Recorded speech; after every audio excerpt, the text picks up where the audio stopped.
juntos?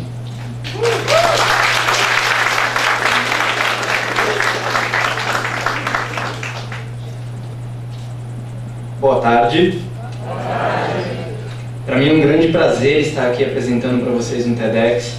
É o meu primeiro TED e para mim é um grande reconhecimento do trabalho que eu tenho feito. E eu vou compartilhar com vocês aqui a história de uma criança. A história de uma criança muito curiosa que sempre desmontava todos os brinquedos que ela tinha. Ganhava um brinquedo, desmanchava. Ganhava outro brinquedo, desmanchava. Mas isso tinha um propósito. Era descobrir como as coisas funcionavam. Era descobrir por que as coisas eram daquela forma. Era entender como as coisas acontecem. Esse problema com os brinquedos só foi resolvido quando os pais dessa criança deram para ela alguns Legos. Porque felizmente o Lego já é um brinquedo desmontável, né? Você já faz o que quer com ele. Essa criança era eu. E eu fui crescendo. Não muito em altura, tá, pessoal? Pelo menos só em idade. Até que eu cheguei no meu colegial, na escola pública. Uma vez no colegial, eu já gostava muito de trabalhar com computadores, eu era do grupinho dos nerds da escola, tá? O que automaticamente significa também que ninguém pedia para namorar comigo. E por essa curiosidade, por esse querer entender como as coisas funcionam, eu decidi, junto de alguns amigos, mais 5 amigos, que nós queríamos fazer alguma coisa diferente. Nós tínhamos a curiosidade de entender como a nossa escola funcionava. Nós queríamos mudar aquele espaço, ainda que fosse um espaço pequeno, ainda que fosse o nosso mundo. E dessa forma nós nos voluntariamos na escola e criamos 3 projetos. Nós organizamos a sala de informática da escola com um programa de monitoria para permitir que os alunos pudessem passar a utilizar a sala. Nós criamos um sistema de controle da biblioteca e começamos a catalogar todos os livros da biblioteca para poder abrir essa biblioteca para os alunos. E nós criamos uma TV escolar, uma espécie de telão, como nós temos aqui, gerida e mantida por nós, ou seja, feita pelos alunos, para os alunos, com todo o conteúdo criado por nós. Nós fizemos até instalação e projeto no pátio. Isso para mim foi uma coisa incrível, porque foi a primeira vez na minha vida que eu percebi que eu podia usar o meu conhecimento e essa minha curiosidade para transformar o mundo ao meu redor, mesmo que aquele mundo fosse só a minha escola. Eu continuei sendo nerd, continuei não tendo nenhuma popularidade com as garotas, mas agora eu era nerd popular, todo mundo sabia quem eu era. Daí, eu saí da escola, obviamente, continuei crescendo, definitivamente não mais em altura, e cheguei até a faculdade. E aí eu fiquei um pouco confuso, como nosso colega ali, né? Porque, assim como muitos de nós, talvez, chegam à faculdade com uma expectativa muito grande, e eu fazia tudo isso na escola, eu tinha essa carta branca da direção, né? E na faculdade eu não tinha mais isso, e eu olhava ao redor e falava, gente, eu achava que ia ser legal, porque eu ia ter pessoas que conheciam também, né? Que tinham conhecimentos também, que podiam aplicar aquilo, e aquilo não acontecia, não ia pra frente. E eu fiquei perdido e procurando, literalmente assim, eu ainda fico assim até hoje quando eu falo da faculdade. Mas lá tinha uma coisa que era interessante, era a minha rotina. Eu trabalhava como CLT em uma empresa, eu trabalhava na Avenida Paulista, no centro de São Paulo, e eu estudava na zona sul de São Paulo, no centro universitário.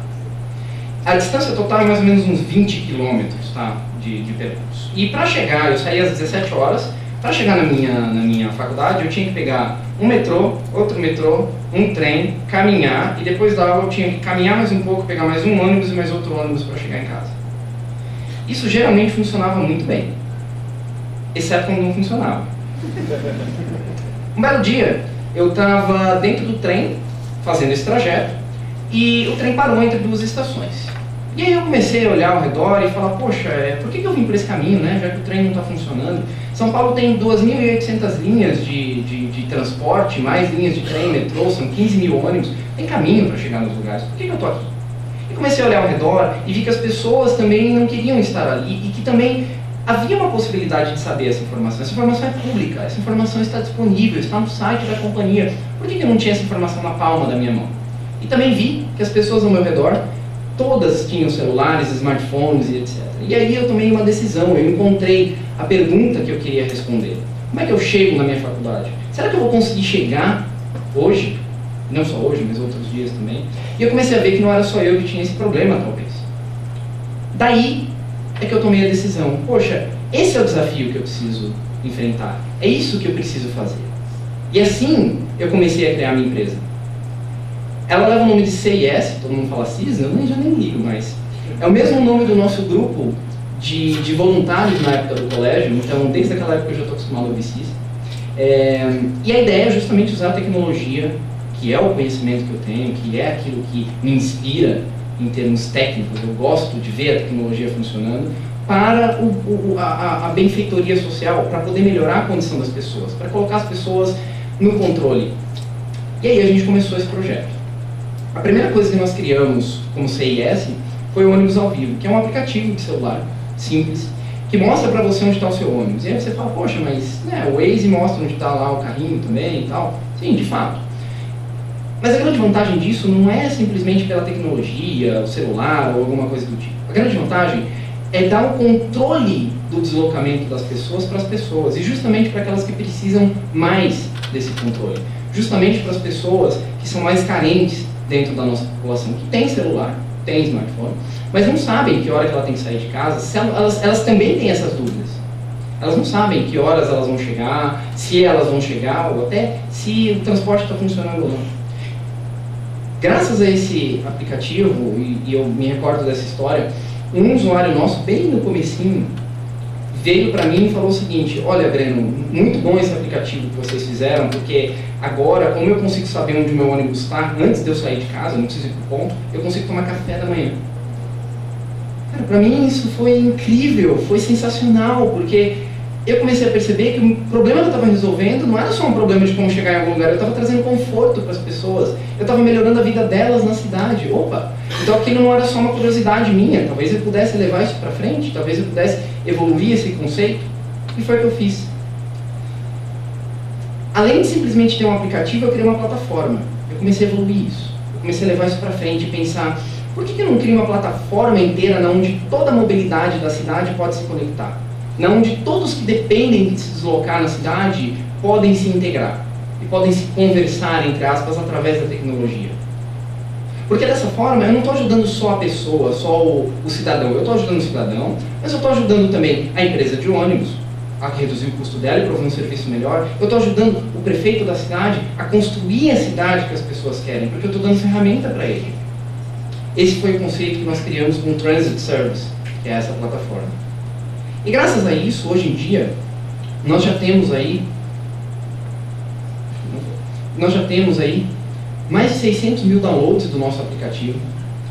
Cada dia eu descubro um uso novo para essa plataforma, é incrível, eu não sei tudo que dá para fazer com isso.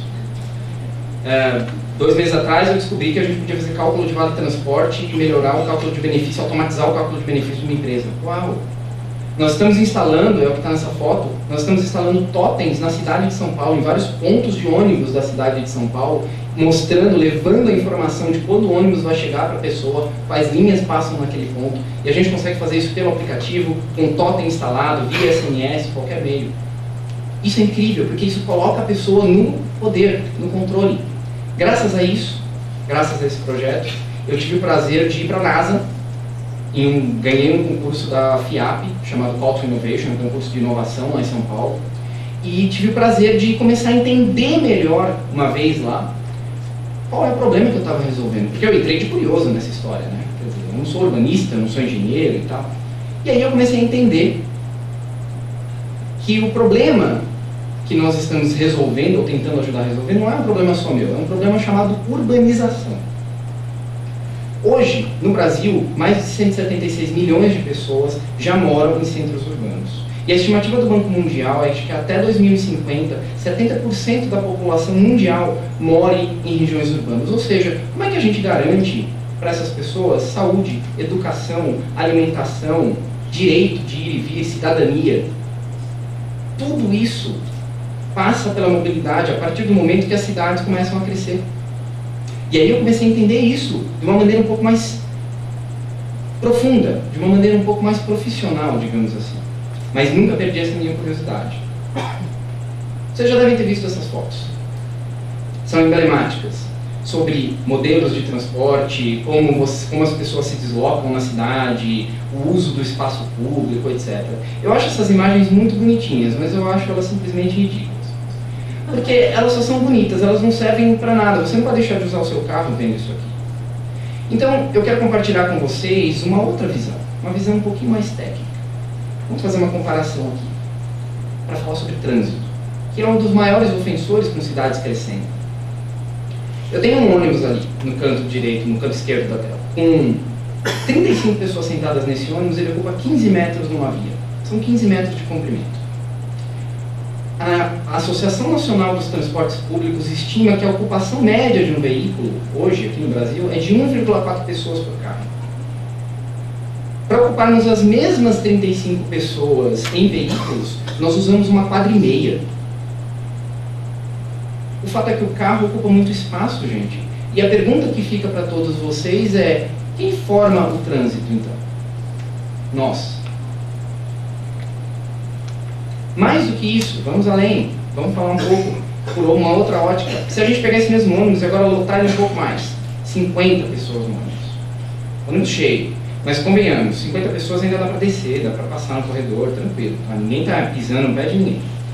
Nós temos aí mais de 12 vezes o uso de energia de combustíveis fósseis e até 17 vezes mais poluição pelo automóvel. A motocicleta consegue ser pior ainda, mas a motocicleta, pelo menos, ela é menor, ela é bem menos metal, ela não é uma tonelada de metal, ela é mais simples, né? Ou seja, a gente tem que pensar um pouco nisso e começar a levar adiante questões... O que a gente quer para as cidades? O que a gente quer fazer com o nosso futuro nas cidades? Como que a gente resolve esse problema?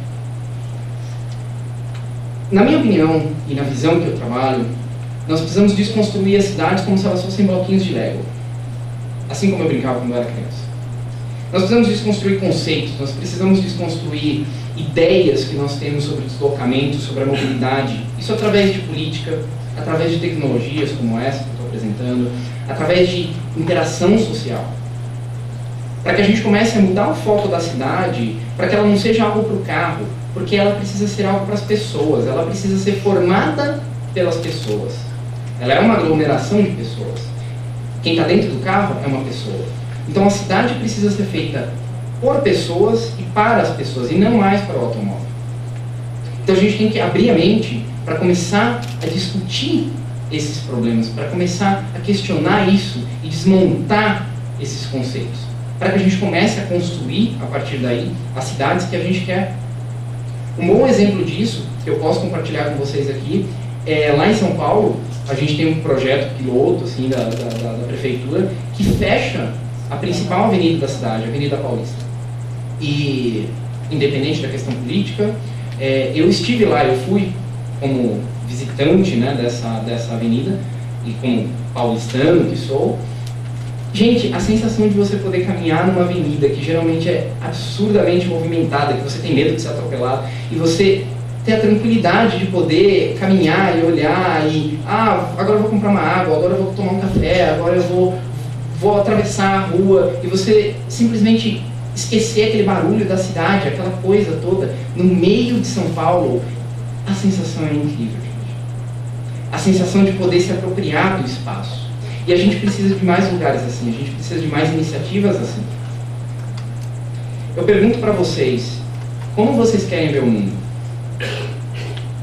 Da janela de um carro, preso no trânsito, ou com seus próprios olhos, com as suas próprias pernas, andando na rua, interagindo com as pessoas, tendo uma real liberdade para poder se deslocar e para poder chegar aonde vocês querem?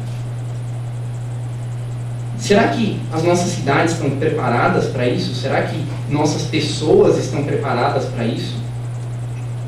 É um grande momento e muito oportuno no Brasil para nós fazermos essa reflexão. A mobilidade, pessoal, ela é o que nos permite nos conectar para compartilhar ideias. Eu garanto a vocês que se não fosse pela possibilidade do deslocamento e da mobilidade urbana, nenhum de vocês estaria aqui.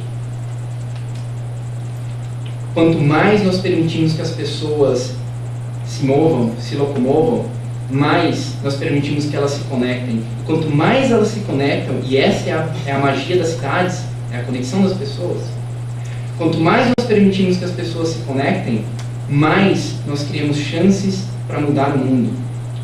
Então eu convido todos vocês a serem esta mobilidade, a debaterem, a discutirem, a se organizarem enquanto sociedade, enquanto lagianos, enquanto pessoas que estão nos vendo pela internet, para que a gente crie a mobilidade que a gente quer ver nas nossas cidades. E dessa forma, através da mobilidade, através dessas conexões que só são possíveis através da mobilidade, a gente possa começar a mudar o mundo para um lugar melhor. Muito obrigado, pessoal.